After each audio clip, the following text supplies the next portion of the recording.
At my mother's anniversary dinner, I was asked to sit in the kitchen.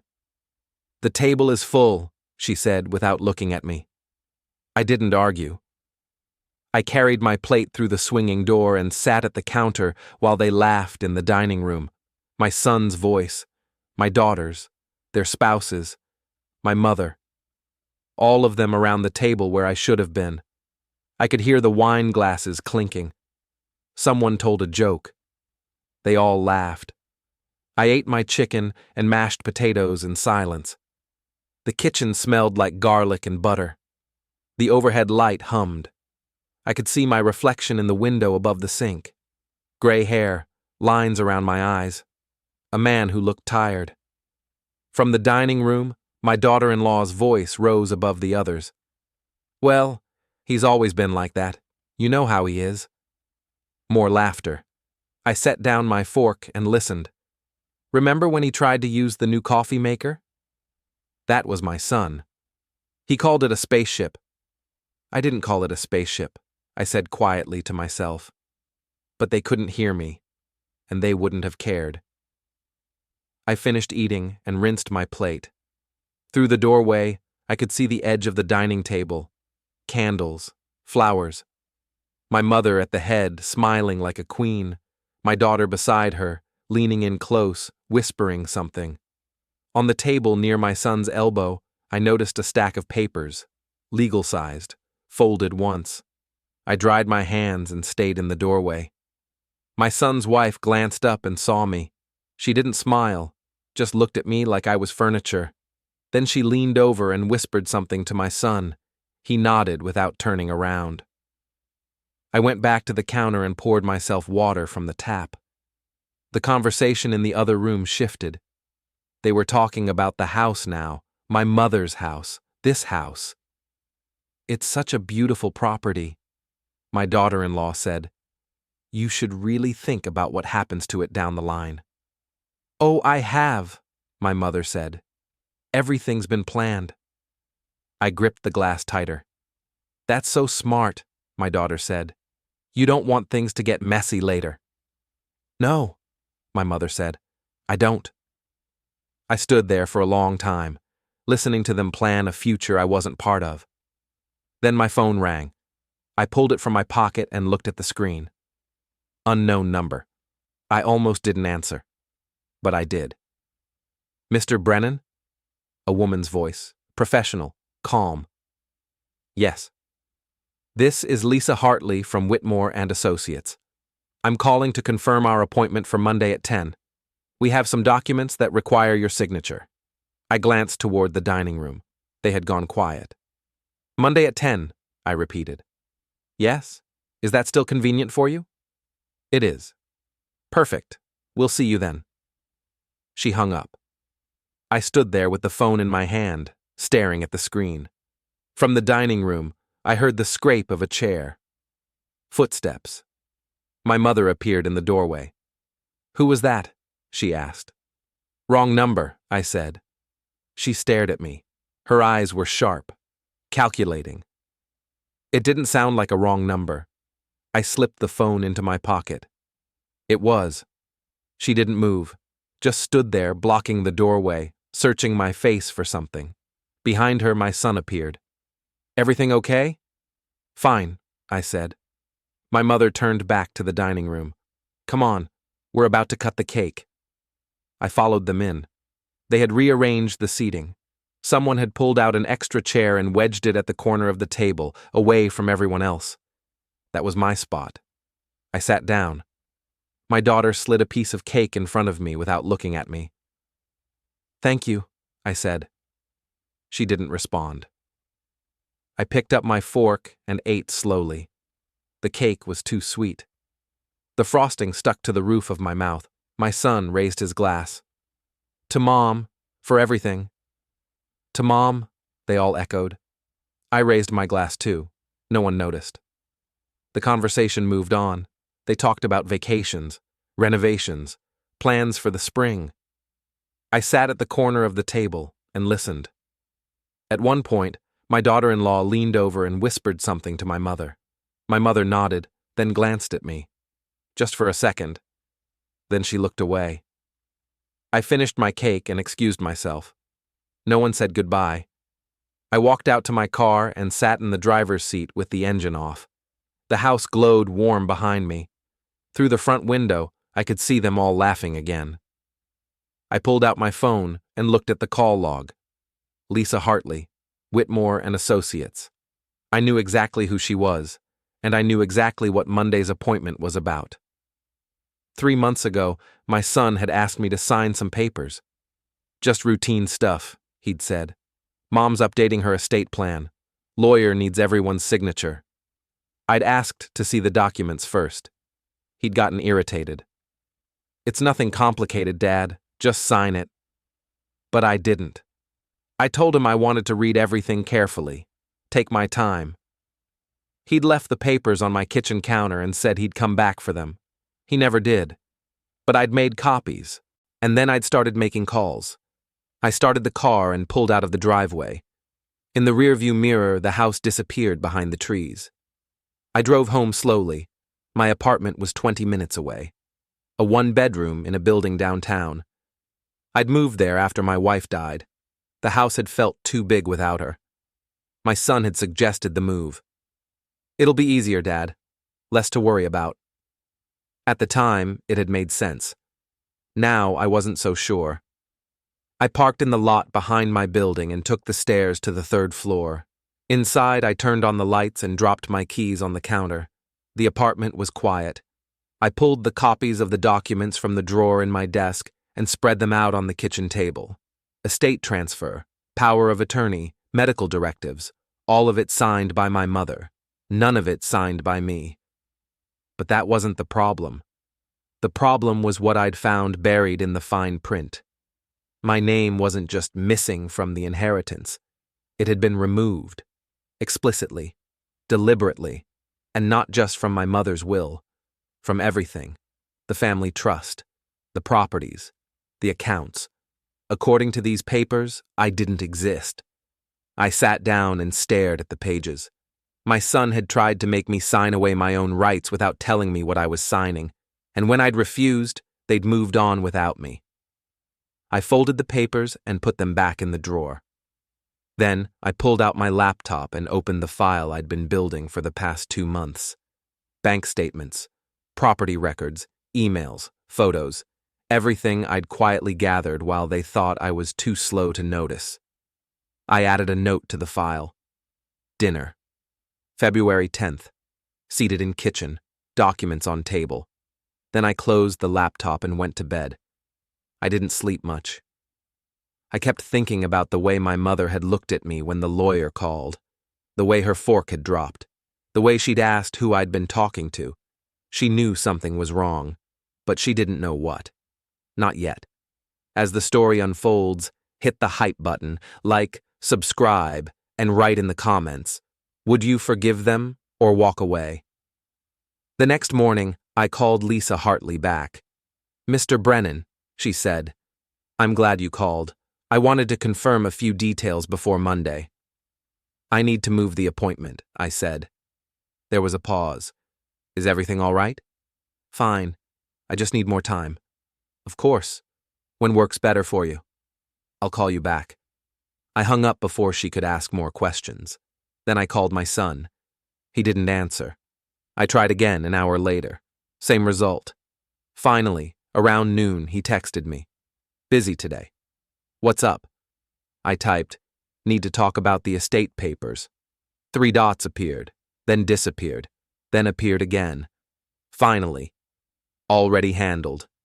Don't worry about it. I stared at the message, already handled, as if I'd signed them, as if I'd agreed. I put the phone down and sat at the kitchen table for a long time. Then I got in my car and drove to my mother's house. It was a Saturday. I knew she'd be home. She was always home on Saturdays. I parked in the driveway and walked up to the front door. I still had a key, but I didn't use it. I knocked instead. My daughter answered. She looked surprised to see me. Dad, what are you doing here? I need to talk to Mom. She's resting. I'll wait. She hesitated. Then she stepped aside and let me in. I sat on the couch in the living room while my daughter disappeared upstairs. I could hear voices, muffled, urgent. A few minutes later, my mother came down. She didn't sit, just stood in the doorway with her arms crossed. "What do you want?" she asked. "I want to talk about the estate plan." Her expression didn't change. "There's nothing to talk about. I never signed those papers." "I know." The way she said it, flat, matter of fact. "So what happens now?" I asked. She shrugged. "We move forward anyway." I stood up. "You can't do that without my signature." "Actually," she said, "we can." I stared at her. She walked over to the mantel and picked up a piece of paper. Folded. She handed it to me. "Your son had this notarized last week." I unfolded it. It was a power of attorney, signed by me, except I hadn't signed it. "This is a forgery," I said. She didn't blink. "Prove it." I looked at the signature. It was close, very close, but it wasn't mine. "Who did this?" I asked. She didn't answer. I folded the paper and put it in my pocket. "I'm keeping this." "Go ahead." I walked toward the door. My daughter was standing in the hallway now, watching. "You're making a mistake," my mother said behind me. I stopped, turned around. "What did you just say?" "You're making this harder than it needs to be. If you'd just cooperated, none of this would be necessary." "Cooperated?" I repeated. "Yes." I laughed. It came out harsh and bitter. "You're cutting me out of everything I helped build, and you want me to cooperate?" "You didn't build anything," she said. "Your father did, and he left it to me. And I'm his son." "You're also unreliable, forgetful. You can't even manage your own finances. Do you really think I'm going to trust you with the family estate?" I felt something cold settle in my chest. "Is that what you told them?" I asked. "That I'm unreliable?" She didn't answer, but I could see it in her eyes. She had, and they'd believed her. I walked out without another word. In the car, I sat with my hands on the steering wheel and tried to breathe. Unreliable, forgetful. That's what they thought of me. That's what she'd made them think. I pulled out my phone and opened the photos I'd taken of the original documents. Then I scrolled back further. To the photos I'd taken 2 years ago, when I'd first started noticing things. My mother asking me to co-sign loans I didn't understand. My son borrowing money he never paid back. My daughter using my credit card without asking. Little things, small things. But they added up.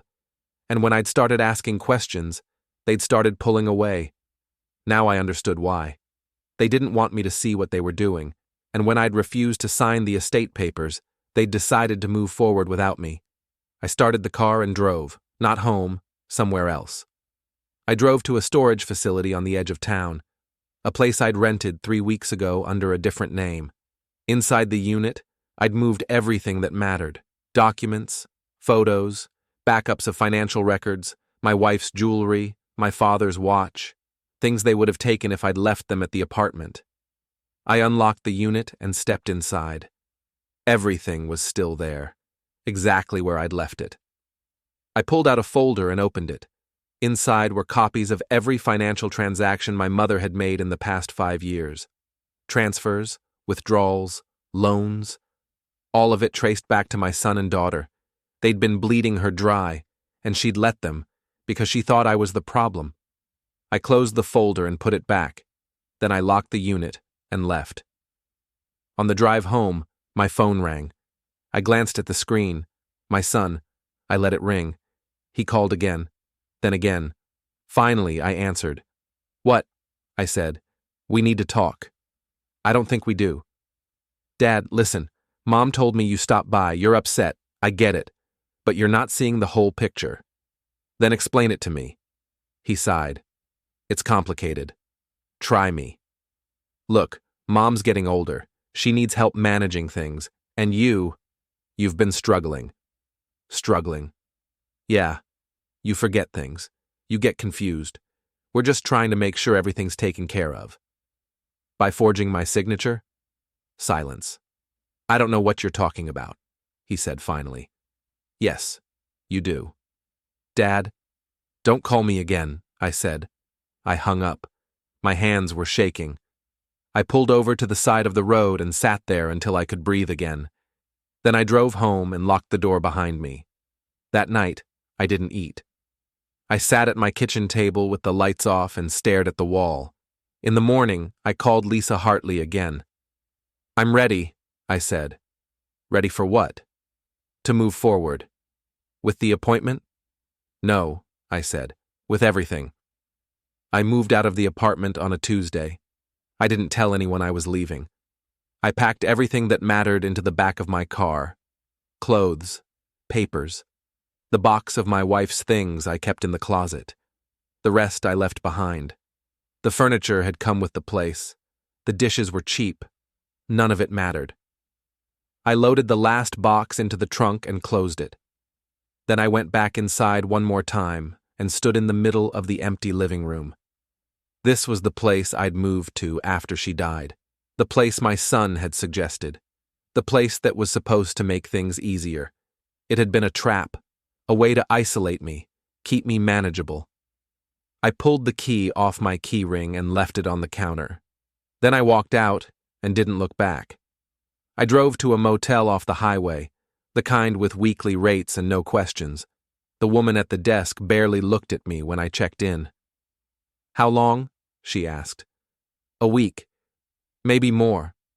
She slid a key across the counter. Room 12, around the back. I paid in cash and drove around to the room.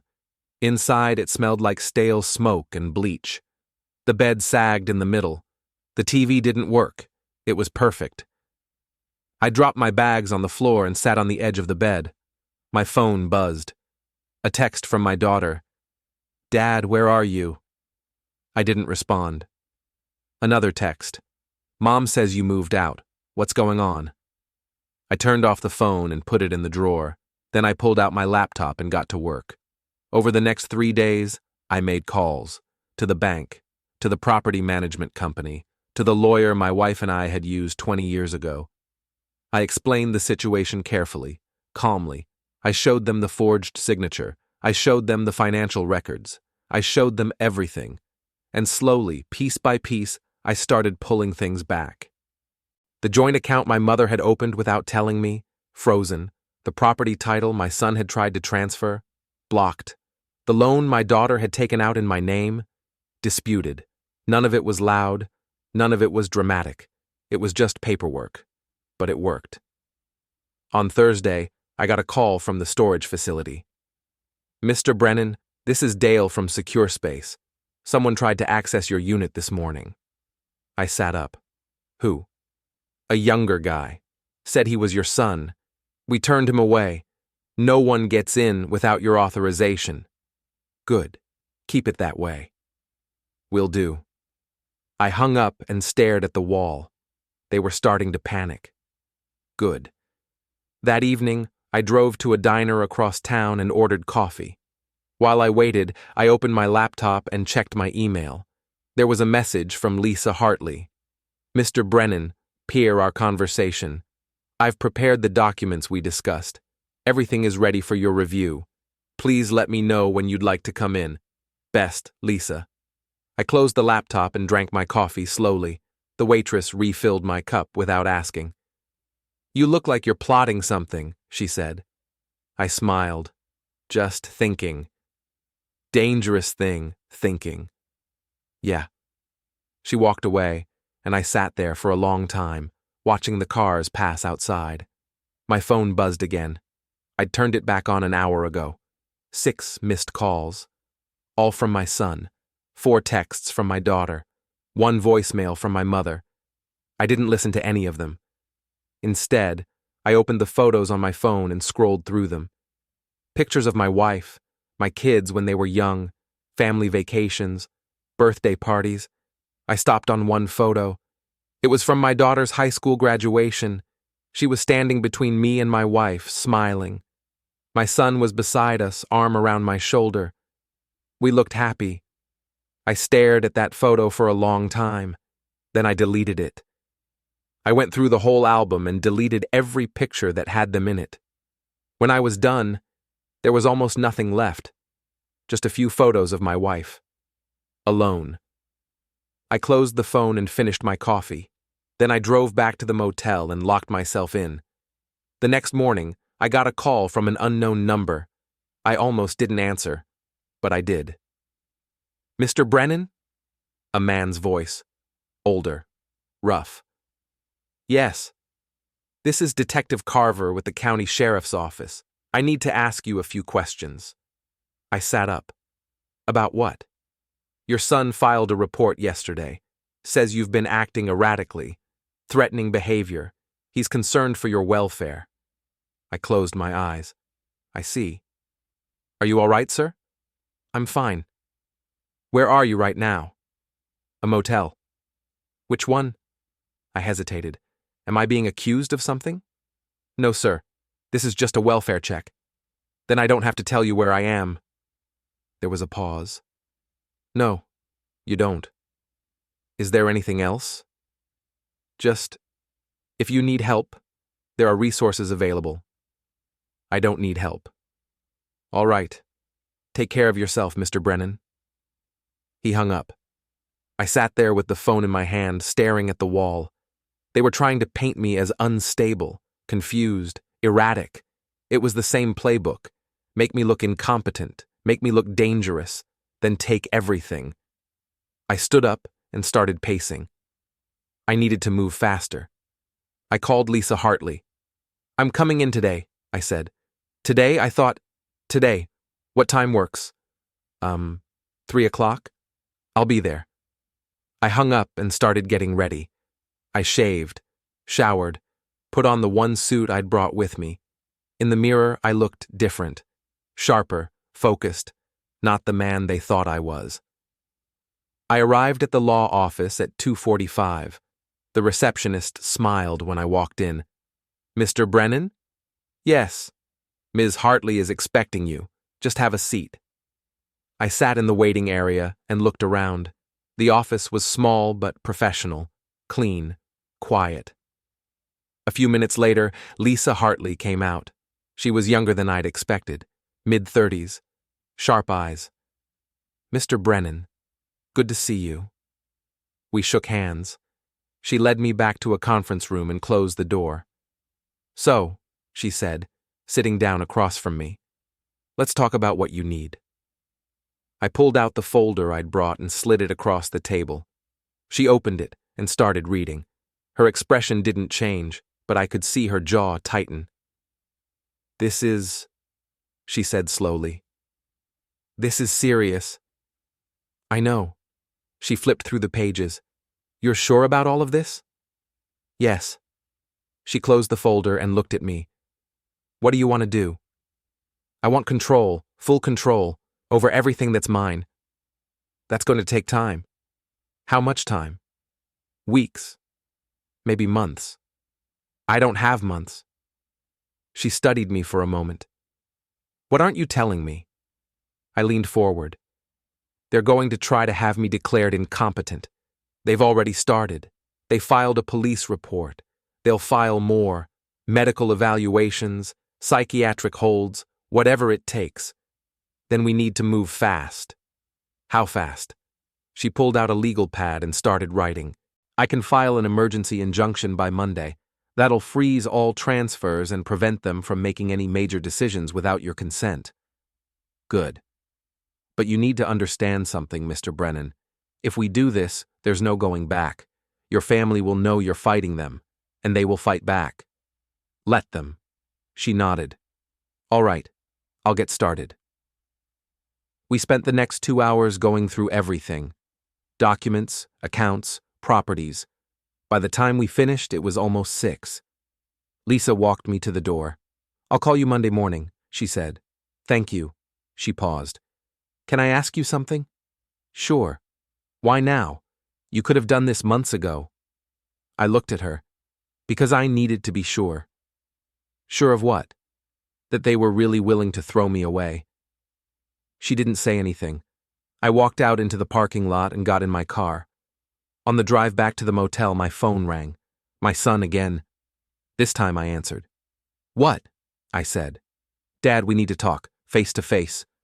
No, please, just let's meet somewhere. Neutral ground.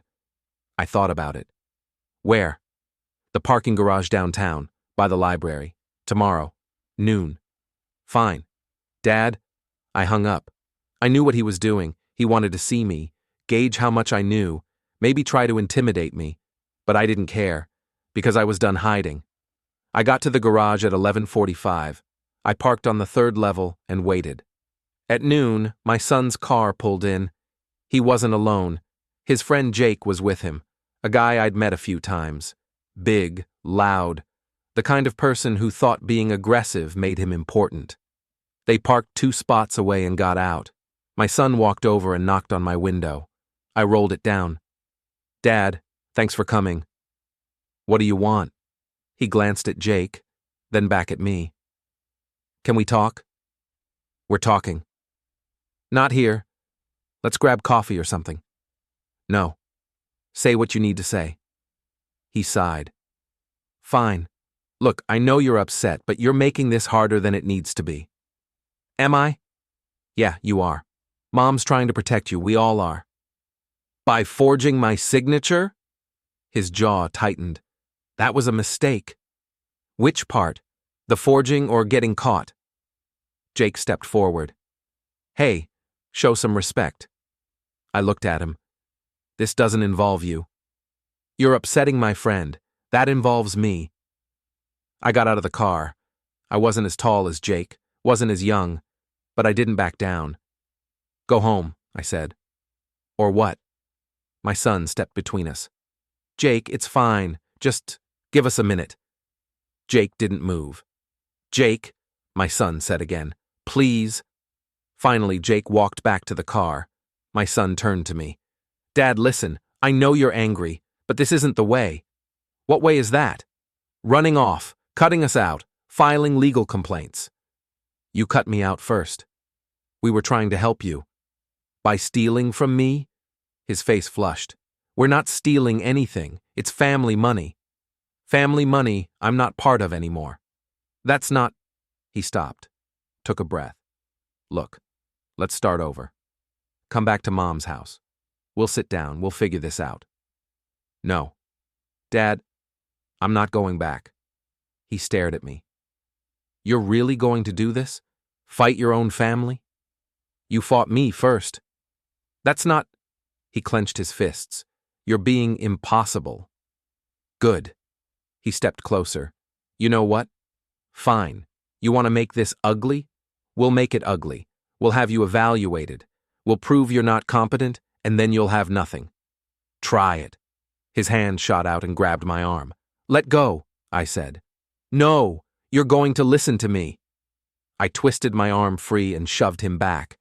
He stumbled, but didn't fall. Jake was moving now. Fast. He came at me from the side, hands reaching. I stepped back and grabbed the car door, swinging it open. It hit Jake in the shoulder. He cursed and stumbled. My son lunged at me. I sidestepped, and his momentum carried him into the side of the car. He bounced off and swung at me. I ducked. His fist hit the window. The glass cracked but didn't shatter. He shouted in pain. Jake grabbed me from behind, pinning my arms. I drove my heel down onto his foot. He yelped and loosened his grip. I twisted free and backed away. They both came at me. I didn't run. I stood there and let them get close. Then I dropped to one knee and grabbed the tire iron I'd left on the ground earlier. They stopped. I held it loosely, not threatening, just there. Walk away, I said. My son's face was red. His hand was bleeding. You're insane. Maybe. We're calling the cops. Go ahead. Jake pulled out his phone. But before he could dial, a voice echoed through the garage. Everything all right here? We all turned. A security guard was walking toward us. Older guy. Uniform. Walkie-talkie on his belt. We're fine, my son said quickly. The guard looked at me. Sir? We're done here, I said. I tossed the tire iron into my car and got in. My son stepped forward. Dad? I started the engine and backed out. In the rearview mirror, I saw them standing there, watching me leave. Jake was on his phone now, probably calling someone. My son was holding his hand, blood dripping onto the concrete. The guard was talking to them. I drove out of the garage and didn't look back. My hands were shaking, not from fear, from adrenaline. I'd let them think they'd won, let them think I was weak, confused, easy to push around, and then I'd shown them I wasn't. But I'd also shown them I wouldn't kill them, wouldn't seriously hurt them. That was important. Because when this was over, I didn't want to be in jail. I wanted to be standing over them while they lost everything. I drove back to the motel and locked the door. My phone was ringing again. I ignored it. Instead, I pulled out my laptop and opened the file I'd been building. I added a new note. Confrontation. Parking garage. February 12th. Witnesses present. Then, I attached the photos I'd taken earlier that morning. Photos of the garage, the security cameras, the guard station. Everything documented, everything recorded. If they tried to say I'd attacked them, I had proof. If they tried to say I was dangerous, I had witnesses who'd seen them come at me first. I wasn't leaving anything to chance. I closed the laptop and lay down on the bed. For the first time in weeks, I slept. Monday morning, Lisa called. "We're filing today," she said.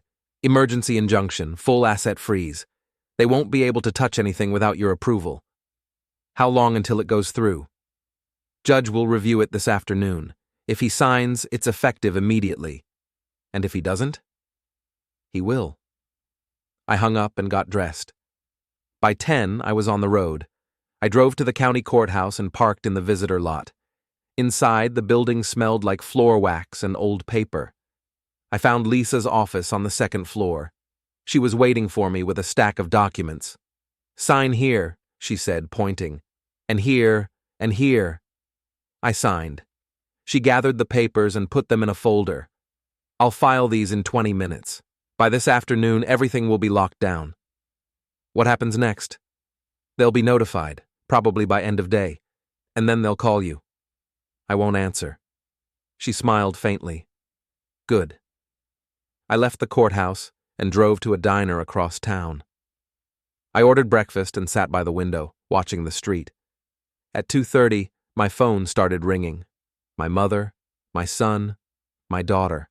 All of them, one after another. I silenced the phone and kept eating. By 3, the voicemails started piling up. I didn't listen to them. At 4, Lisa called. "It's done," she said. "Judge signed. Everything's frozen." Did they respond? "Their lawyer called my office about 10 minutes ago. He was upset. I bet. He's filing a motion to contest. It won't work, but he'll try." "Let him." "There's something else," she said. "What?" "Your daughter showed up at the courthouse. She tried to access the estate records. Clerk turned her away." I smiled. "Good. Mr. Brennan, be careful. They're not going to take this quietly." "I know." I hung up and finished my coffee. That evening, I drove to my mother's house. I parked across the street and waited. At 6, my son's car pulled into the driveway.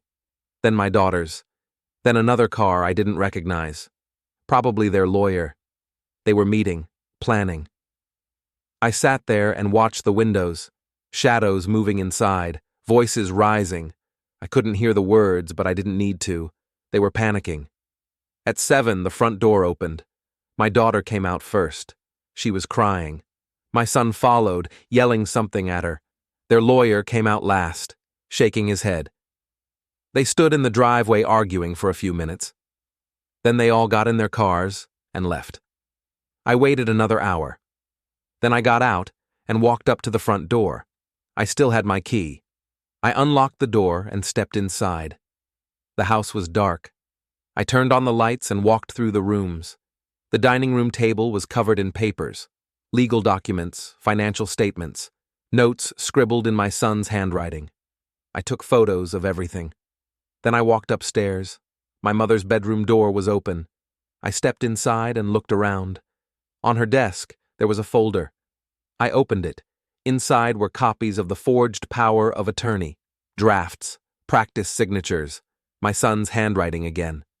I took more photos. Then I went back downstairs and walked out. I locked the door behind me and got in my car. On the drive back to the motel, I felt something I hadn't felt in months. Control. The next morning, my daughter called. I answered. Dad, please. We need to talk. No. Just listen. You had your chance to talk. You chose not to. That's not fair. Fair? I laughed. You tried to erase me. Don't talk to me about fair. We were trying to protect you. By stealing from me? It's not stealing, it's... Goodbye, I said. I hung up. She called back. I blocked her number. Then I blocked my son's. Then my mother's. I was done listening. That afternoon, I met with Lisa again. I have more evidence, I said. I showed her the photos from my mother's house. She went pale. This is forgery, fraud. They could go to jail for this. I don't want them in jail. She looked at me. Then what do you want? I want them to lose everything they tried to take from me. And I want them to know I did it. She nodded slowly. All right. Let's make it happen. The first confrontation happened at a restaurant. I didn't plan it. I was having lunch at a place downtown when my son walked in with his wife. They saw me immediately. For a second, they froze. Then my son walked over. Dad, we need to talk. No. Please, just 5 minutes. I looked at him. His eyes were red. He looked like he hadn't slept. Good. Sit down, I said. He sat across from me. His wife stayed standing, arms crossed. What do you want? I asked. We want this to stop, he said. Stop what? The legal games, the freeze. You're hurting Mom. I'm hurting her? Yes. She can't access her accounts. She can't pay her bills. She should have thought of that before she tried to cut me out. His wife leaned in. You're being selfish. I looked at her. Excuse me? You heard me. You're punishing all of us because you're too proud to admit you need help. I stood up. Sit down, my son said. No. I pulled out my wallet and dropped cash on the table. My son grabbed my arm. We're not done. Yes, we are. I pulled free and walked out. They followed me. We were on the patio now. People were staring. Dad, stop, my son said, louder this time. I kept walking. He grabbed me again, harder. I turned around and shoved him back. He stumbled into a table. Glasses fell, shattered. His wife screamed. The restaurant manager came running out. Hey, what's going on? He attacked me, my son said, pointing at me. I didn't say anything. The manager looked at me. Sir, I'm going to have to ask you to leave. I'm already leaving. I walked to my car. Behind me, my son was yelling. This isn't over, you hear me? This isn't over. I got in and drove away. In the rearview mirror, I saw him standing in the parking lot, his wife trying to calm him down. People were filming with their phones. Good. Let them see. The second confrontation happened 2 days later. I was at the bank, closing an account my mother had opened in my name without my permission. The teller was processing the paperwork when my daughter walked in. She saw me and froze. Then she marched over. What are you doing? She demanded. Closing an account. You can't do that. It's my account. It's Mom's money. The teller looked uncomfortable. Ma'am, this is his account. He has the right. No, my daughter said louder. He doesn't know what he's doing. He's confused. I turned to her. I'm not confused. Yes, you are, and I'm calling the police. She pulled out her phone. I didn't stop her. She dialed, waited, then started talking to someone. The teller handed me the final paperwork. You're all set, Mr. Brennan. Thank you. I walked out. My daughter followed, still on the phone. He's leaving now, she said. Yes, the bank on 4th Street. I got in my car. She stood in front of it, blocking me. Move, I said. No. I put the car in reverse and backed out. She had to jump out of the way. She screamed something, but I couldn't hear it. I drove away. In the rearview mirror, I saw her standing in the parking lot, phone still pressed to her ear. That evening, a police officer came to the motel. He knocked on my door. I opened it. "Mr. Brennan?" "Yes?" "I'm Officer Daniels. I need to ask you a few questions." "About what?" "Your daughter filed a complaint. Says you've been harassing her." I almost laughed. "Harassing her?" "Yes, sir. She says you've been following her, showing up at places she frequents." "I was at the bank closing my own account. She showed up." He made a note. "Do you have proof of that?" "I have the bank receipt." I showed him. He looked at it, nodded. "All right. Anything else I should know?" "She's trying to make me look unstable. So is my son. So is my mother. They want to take control of my assets." He studied me. "That's a serious accusation." "It's the truth." "Do you have proof?" "Yes." He wrote something down. "Okay, I'll make a note of this, but I have to ask, are you all right, sir?" "I'm fine." "You're staying in a motel. By choice." He nodded slowly. "All right, just be careful. Family disputes can get messy." "I know." He left. I closed the door and sat on the bed. They were escalating. Good. The more they pushed, the worse they looked. And I was documenting everything. Every call, every confrontation, every lie.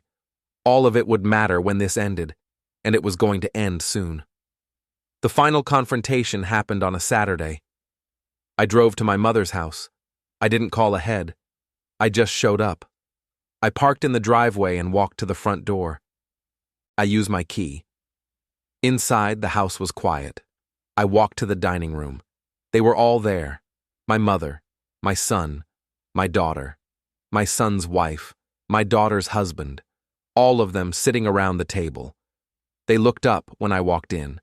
No one spoke. I pulled out a chair at the head of the table and sat down.